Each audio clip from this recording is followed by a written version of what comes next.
Fir mat enger Aufstimmung ke Risk ze läffen, huet d'Regierung den Artikel 49 Alinea 3 beméit an Gesetz lernchte Senat an d'Assemblée nationale durchgesat. On ne peut pas faire de paris sur l'avenir de nos retraites. Cette réforme est nécessaire.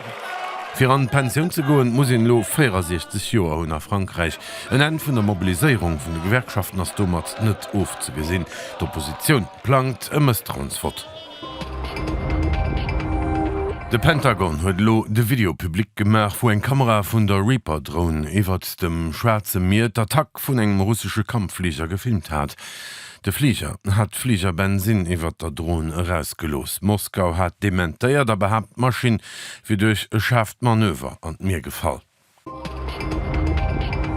Oni Überraschung, well oni geige Kandidat gouf den Gianni Infantino zu Kigali a Ruanda als Präsident vun der Internationaler Footballföderation ërëmgewählt.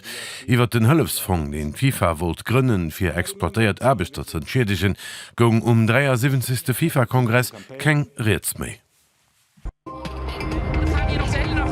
Caroline van der Plas an ihr neu rechtspopulistisch EU-feindlich Bauerpartei huet bei Regionalwahlen an Holland massiv Sitz am Senat gewonnen.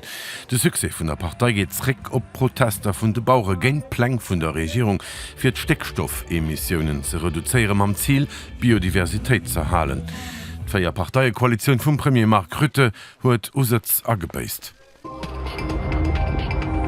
Schweier Protester zu Athener Griechenland an haut mat Trainegaser Benzinsbomben. Gewerkschaften hatten zu engem Generalstreik opgerufen, fir géint de lamentablen Zustand vum staatlichen Eisebundsreso zu manifestieren, den dazu gefordert hat, dass den 20. Februar 57 Personen bei engem Zugaccident ent Liewe kommen. Leider op der Stroß werfen der konservativer Regierung fir all Warnungen am Vierfeld op de Manque de Mon Entretien ignoriert zu hunn.